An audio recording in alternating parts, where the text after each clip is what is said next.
Sparkle throughout the night with Born in Roma fragrances by Valentino Beauty. Each bottle holds the energy of Rome after dark. Donna Born in Roma blends luxurious jasmine with rich, creamy vanilla, creating a sensual and vibrant signature scent.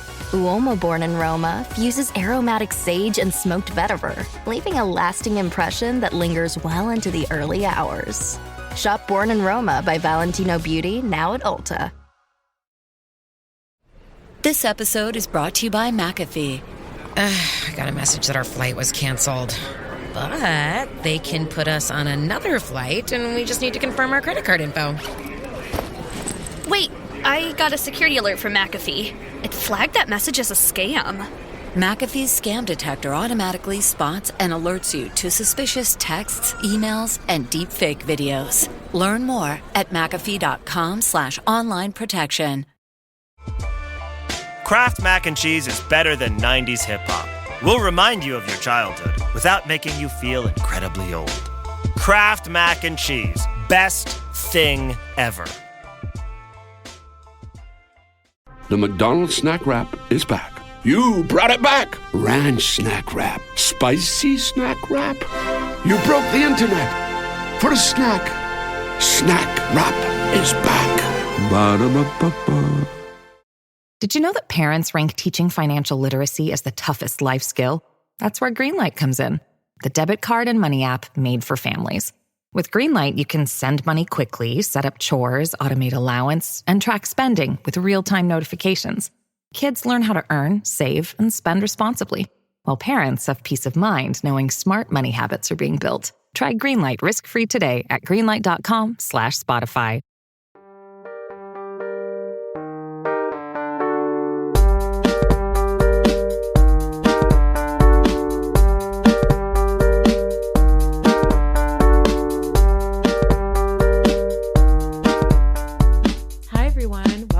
Another episode of The Reality Is. As always, it's Noor, and I'm writing solo today. And I've decided to talk about Real Housewives of Beverly Hills. And even as I sit down to chat with you about Real Housewives of Beverly Hills, I say to myself, is this necessary? Do I need to share my thoughts about this show where nothing of consequence happens? But alas, this is what we're doing, okay? This is what we're doing. I'm going to do it because I'm a completionist, and I would like to make sure that I'm on top of my recording schedule more than anything. Here's the thing. Real Housewives of Beverly Hills is just, it really is. I said it a couple of weeks ago. Go on, girl, give me nothing. We got taglines, I think, last week. You know what I've noticed about like Housewives taglines in general is that I don't care. Like, I think that like we get them once, and I don't even watch it on the show because like it goes on the internet, and then whenever when I'm watching the show, I'm like, skip recap, skip intro. Because, like, I don't care. I don't care about the taglines. I think they're stupid. Kyle's was like, in this town, da-da-da-da. I think Erica's was something about nonsense. That doesn't matter. So, anyway, my point is that the taglines are necessary, and I don't think we really need to talk about them. Anyway, we open the episode at Bose's house where she is hosting a speed date night. Okay. Apparently, according to Bose, and I do think that this is true, she believes that these broads are all single and uptight. And maybe if she can get them dick down, they won't be so uptight. But Bose, I have some bad news for you. They will remain uptight, because I learned, especially when watching Erica and Kyle run away, like, boys, I don't know what to do. All these women are very much still in middle school. And I think like the only people really that have evolved at all, weirdly, is like Dorit and Sutton. And I do think that Sutton probably has evolved because she's like come from a different place and had to evolve. You know, like I don't think she didn't come from like a ton of money. Like she looks like she did come. It's not like she was poor growing up. Like Reba is, you know, Reba for a reason. But like she, you know, she wasn't poor, but she wasn't like rich as she is now. And then with Dorit, I mean, she's a child of the world. She's had to adapt. And we do know that she is, by the end of the episode, we do realize that she's been poor from jump. So I think that has made them have like some level of personality, even if the personality is one that like I don't care about. Well, that's a lie. I do care about Dorit and Sutton's personality, if I'm being honest. Probably more than I care about anybody else's personality on the show. But it seems like those are the only women that can like have a conversation with people. Whereas like Erica and Kyle like don't know how. And just later on when Kyle talks about like dating and her sexuality, like you could just tell that she just like has not had a lot of experience talking about herself in an authentic way. Like she only knows how to talk about other people. She barely knows how to talk about herself. But anyway, we'll get into it. In Bose's backyard, there are a range of men. It's a range of various shades of white, many, many shades of alabaster. It's just various whites and white males awaiting these men. There's like 2 men with dark hair for diversity. She says that she picked them after doing some market research with the women. And Erica's like, I want to feel safe. Dorit's like, I want chivalry. And Kyle's like, I want a sexy man because I want to have sex. But what is sex? Oh my God, boys. I don't know, guys. What? I don't know. Guys, what are you talking about? That's what Kyle does. Anyway, she picked out this gaggle of men. They're whatever. We do see all the women getting ready before the spade date night event, and Erica is sitting on her kitchen counter. Yuck. Erica is sitting on her kitchen counter asking her glam squad to, quote, make her look like a normal human being.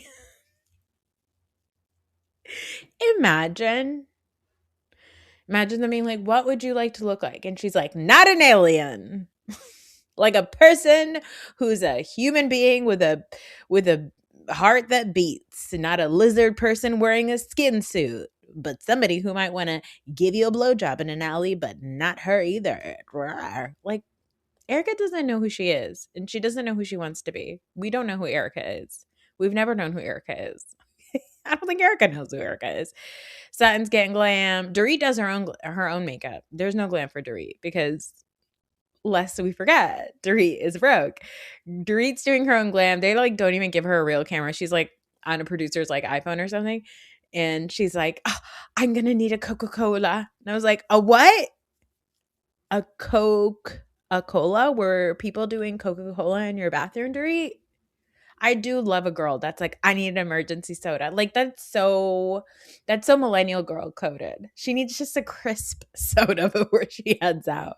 She's like, I did live with PK for a really long time. Those habits really die hard. Okay, I'm used to having an emergency Coke on the way out.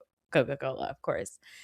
Erica comes and her making her look like a normal person is like a realtor's costume. Like it's so weird. Like the outfit is so bizarre. Like on top, she's like dressed like Meredith Marks going to a pool party. And at the bottom, it's like something Ariana Bierman would wear. Like it didn't make any sense, but she was like, this is normal. I look like a maid. What? Erica, have you ever met a single normal person in your life? Is this normal? She's like, I only know how to dress like Carmen Sandiego on an acid trip. She's so weird. Just such a weird person. That one confessional look. She looks like if Carmen Sandiego went down the rabbit hole in Alice in Wonderland. That's what she's like. Okay. Oh my God. She's so weird.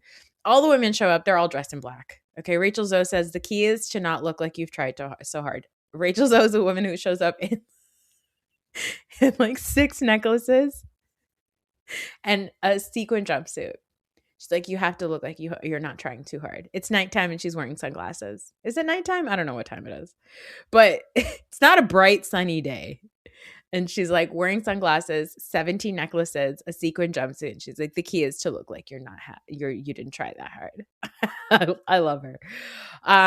Anyway, I have to say, out of all of the women, Sutton looks the most easy breezy. Like Sutton does look like a normal person. Sutton looks like a normal human being.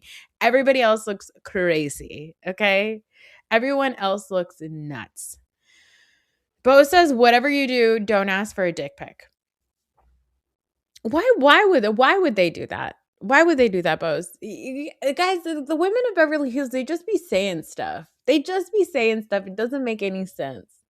Like, why would these women ask for a dick pic? Who do you think that you're on a show with the Real Housewives of New York?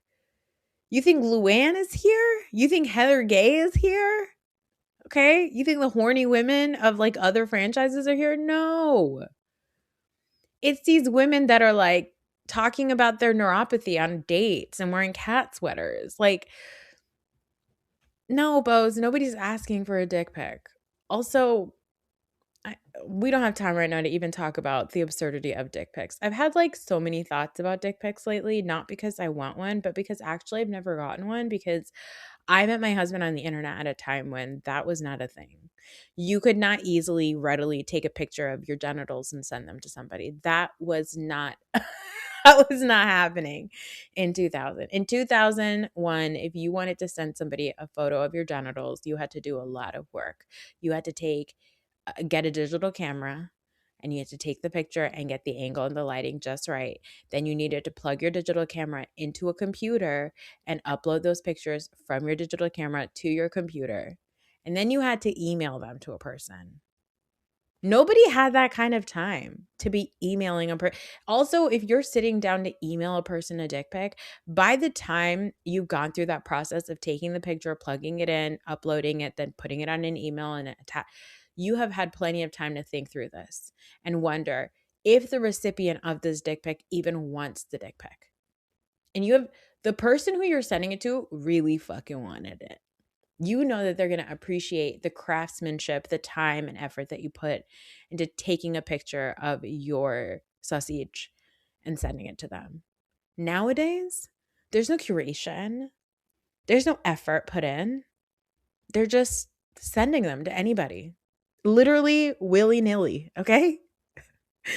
But where's the art? Where's the effort? That's why we don't like them. I mean, we don't like them because I think we can all agree penises are gross, but I think that there's no backbone put into the effort of sending one. But certainly no woman has ever asked for one. No woman in the world has ever asked for one. Let's go back to that, Bose. Don't ask it for a dick pic. Nobody's asking for that. Why would anybody ask for that? What world do we live in that you think that women are going to ask for that?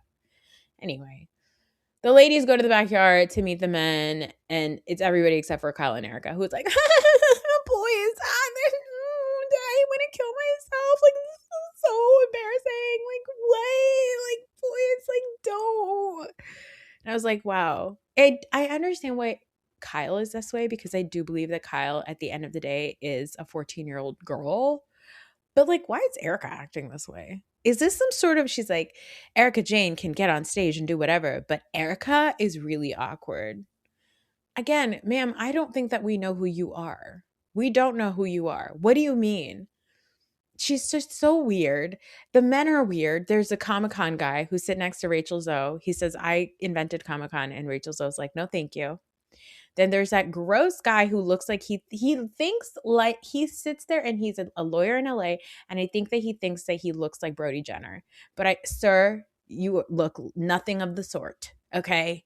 You look like at best a Timu Brandon Jenner. Okay. I don't think so. You better calm down with the attitude that he brought in. He was like really up on himself. He was like, the women in LA are just like bad. Anybody who likes Coldplay is stupid. White women love Coldplay. Sir, you're a white man. Coldplay's a white man band. I do love white on white crime, but don't come for Coldplay. Okay. As a person who has seen Coldplay several times live, you don't come for Coldplay. Who doesn't like Coldplay? You don't like joy? You don't like happiness? Okay, whatever. Dorit is like stumbling over geography, but we do get to the bottom of no, Dorit does not live in Beverly Hills. She lives in the Valley. You know who else lives in the Valley? Kyle. They all live in the fucking Valley. I think the only person who lives in Beverly Hills proper is maybe this new girl Amanda. I don't know. At another point, Erica's talking to somebody and he's like, I love sports cards. And she's like, oh, I love sports cards. Which ones do you collect? And Erica's voice changes. She's like, oh, sport cards. I love sport cards. And he's like, no, I'm talking about sports cards. This is a Comic-Con guy. He's like, sports cards. And she's like, oh, never mind. Anyway, the men leave. They like talk about who liked who. Dorit all the boys seemed to love Dorit because she was like flirting in whatever way she flirts. She flips her hair and it's in her eyes, and she doesn't do the stuff that Erica and Kyle are doing, because Erica and Kyle are functioning like 14-year-olds. Dorit, that's a woman. Okay, she's a woman. She knows what she wants. Sutton seems to hit it off with some old lawyer type who ends up giving his card to Erica, and then Erica gives her the card to Sutton to be like nice. And I was like, no, Sutton, you better not. Sutton, you better not. They also have a scene where like Dorit, Sutton, and Erica sit and chat about Dorit's divorce. And I don't know what they talked about. The same stuff. We don't learn anything new, really, this episode. Kyle, Bose, and Rachel are talking to each other. And Kyle like cryptically talks about the fact that like she's single again and she loves somebody. And then like, go on, Bose, ask what you want to ask. What is it that you really want to ask? Girl, you were on a show with Garcelle who tried to pull this information out of you, and you said that she was trying to embarrass you. Don't act like you're this like, oh, I'm so open, I'm so honest, I will talk to anybody about anything as long as they ask a question. They've been asking. You didn't answer. But she's like, gender doesn't matter. I go broad. But then we also find out this whole thing with her about like how, you know, she loved Morgan and now they can't be together. I only recently found out that Morgan Wade is not out. Like I just thought she was a lesbian. She's not. So I do wonder if like some of her hesitation about being with Kyle is because this woman is not out. So maybe Kyle doesn't want to like out this woman in addition to outing herself, you know? Who knows? All I know is that I don't care. I don't care.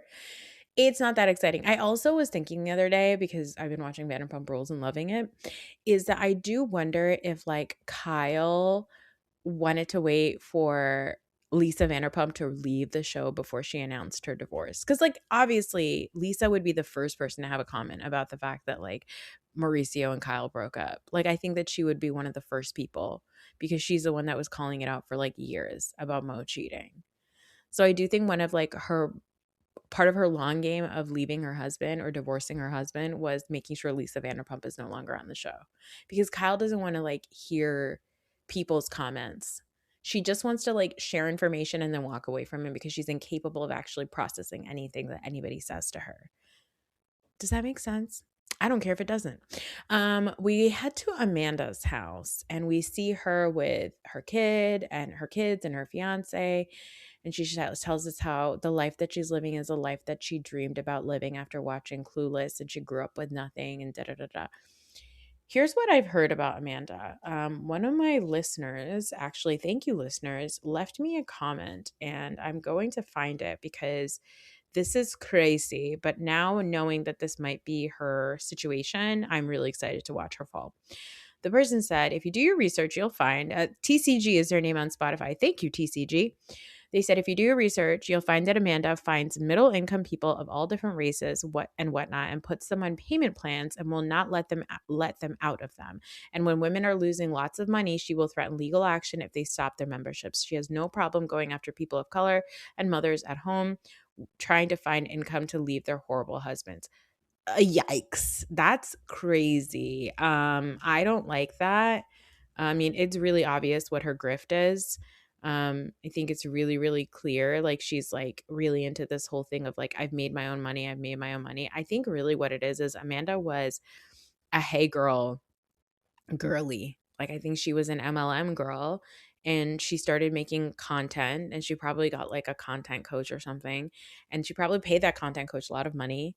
And then that content coach taught her how to make a bunch of slides and send them to people. Like this is all part of like the wellness industry grift too. They have these like courses, because we find out later that Amanda started her life as a therapist and life coach, which like, shut up.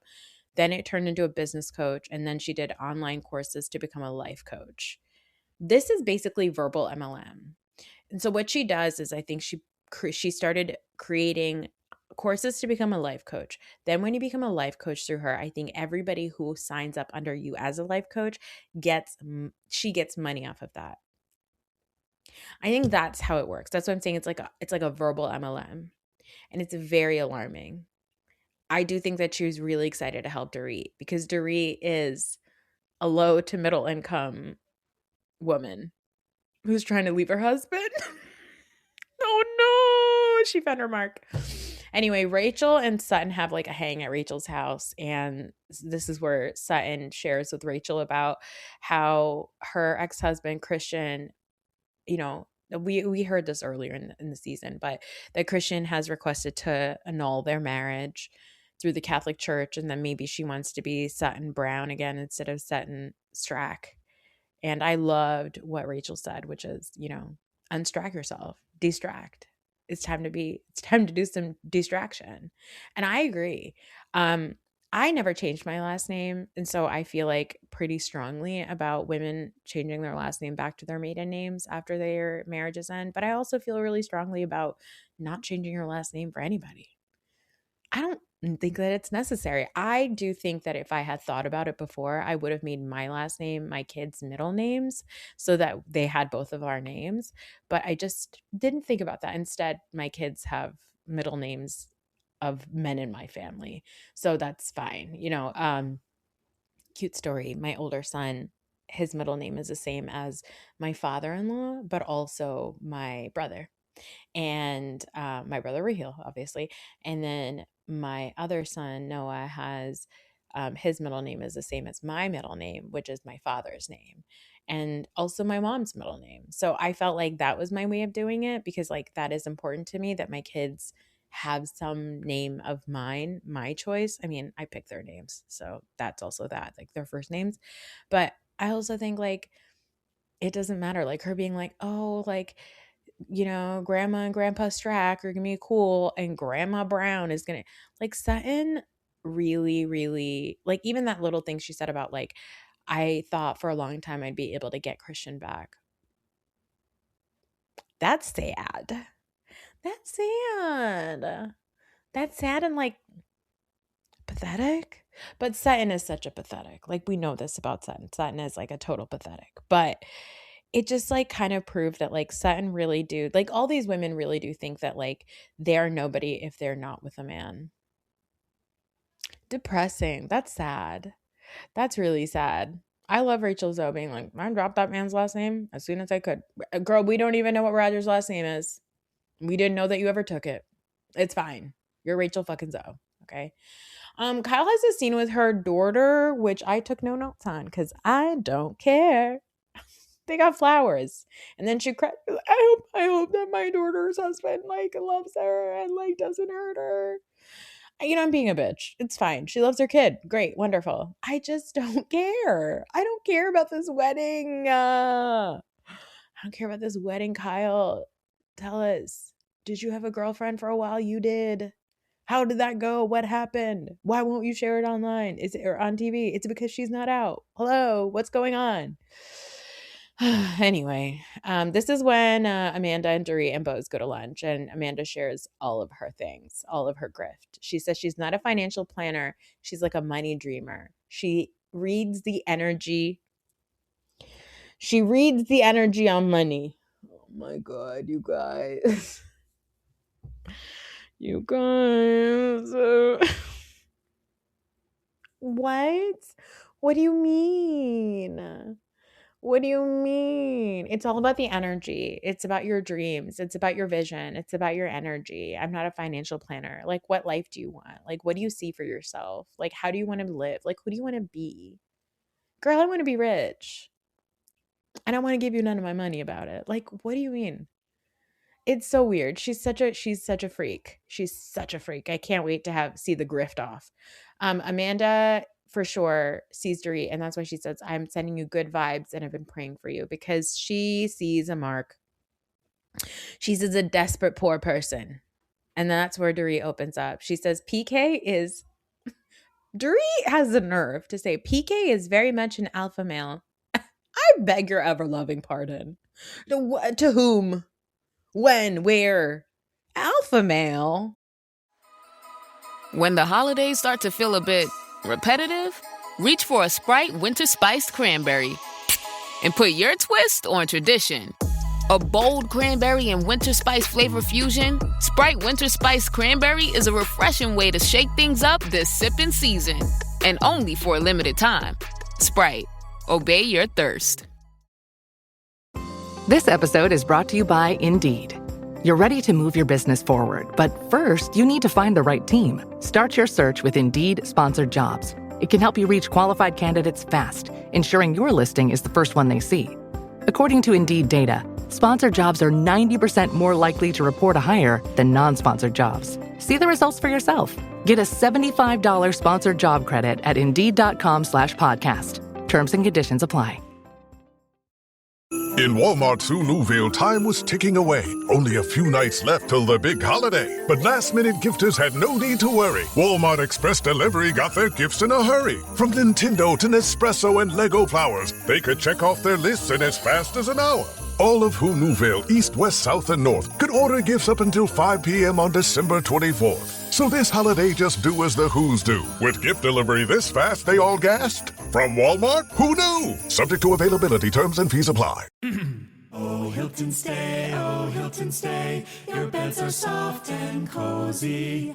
No lumpy couch, no stiff futon, no shower line at crack of dawn. Oh, Hilton stay, a holiday you're saving. When you want holiday comfort you can count on, it matters where you stay. This season, enjoy spacious, comfortable rooms and friendly service when you book with Hilton instead. Hilton for the stay. Here's my 30-second story with Guinness. As soon as my sister and I get home for the holidays, we don't even unpack. We head straight to our pub. The bartender already knows our order, Guinness and fries. We laugh all night, catch up with old friends, and walk home with faces sore from smiling. It's one of my favorite nights of the year. That was my 30-second story with Guinness. Guinness Draft Stout. Please enjoy responsibly. Imported by Diageo Beer Company, USA, New York, New York.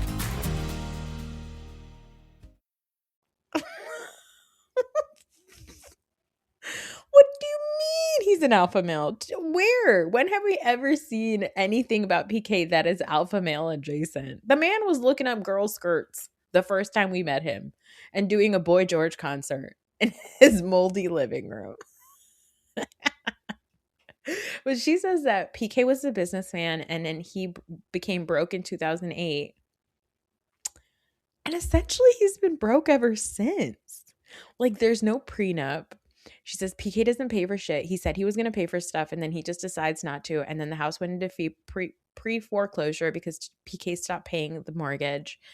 And then Amanda's like, do you have investments? Do you have a 401k? Do you have anything? And she's like, there's no investments that I know of. Well, excuse me. What about Beverly Beach? What of Beverly Beach? Was that not an investment? And what about those bridal gowns? Remember the bridal gowns? The COVID bridal gowns? What about those? There's things that Dorit has done on this show. Like, how did he pay for Berlin? What's going on?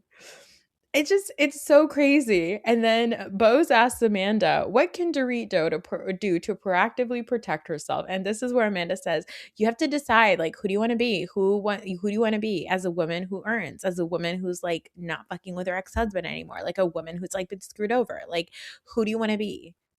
And Bose says, what is this frou-frou mess? What the fuck are you talking about?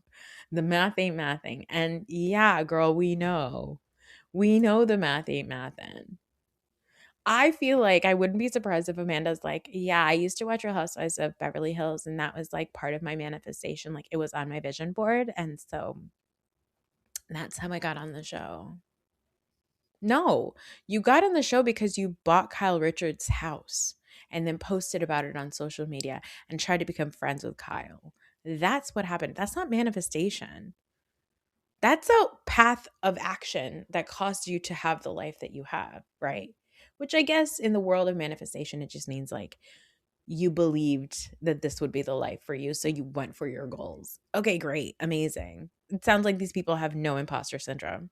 But I also think these people are delusional. And I also think that they're narcissists. And in Amanda's case, she's for sure a massive grifter. Hold on, I looked this up. She has a whole thing. It's called Amanda Francis's Money Mentality Makeover. Oh, brother. Let's see what this is. If you're wondering whether Money Mentality Makeover is worth the price in 2025, you're in the right place. It's the person that is basically been paid to talk about this. It's a fake review. I don't know if you guys know, if you look up reviews and you see an entire website dedicated to that review, that is not an authentic review. That is a paid ad on the internet. But this says that this person has done a course inside of this course for 4 years. They've gone back for multiple modules. They feel really good about what's actually inside. They think the results are possible. The person says, I first joined Amanda Francis's world-famous money mindset program back in 2021 during a time when I was feeling financially stuck, burnt out, drowning in debt, and desperate to stop feeling so hopeless around money. Fast forward to 2025, and this course has paid for itself many times over, not just financially, but emotionally, energetically, and spiritually. Girl, what the fuck does that mean? Okay? What does that mean? Okay? TLDR, in the space of 4 years, I've paid off 12,000 pounds in credit card debt, increased my prices from 400 pounds to 3,000 pounds a month, taken 6 months of work off and for my granddad and still receive. Okay, this woman just comes up with, oh my God. This woman comes up with ways for you to go on the internet and scam people. There's a Facebook community. Okay, anytime somebody is going on Facebook to help you make money, girl, no. Okay, no. Amanda comes up with a course. She sells that course to other people. Then people take that course and sell it to other people. That is an MLM, okay? And then Amanda makes money and people in the downline of the new coach make money, okay? That is all that is, okay? That's all that is. But I'm looking forward to her trying to get Dorit. Imagine Dorit becomes her ambassador. Oh, bless Dorit. Please, somebody save her. Dorit, you don't need it. You don't need Amanda, okay? You don't need it. There's other grifters. I would much rather you hobnob with one of those gross old alabaster men than do whatever the hell this lady is doing. Anyway, that's it. That's it for this little mini recap. I guess it was worth it. I hope you enjoyed it. I hope you didn't hate it. Lots is happening in the world. I do have an episode coming out with Raheel to talk about things in the state of this world. It'll be out on Sunday because somebody was chopper to Walter Reed. So we got to keep an eye on what's going on there. Thanks for listening. Thanks for being here. Bye.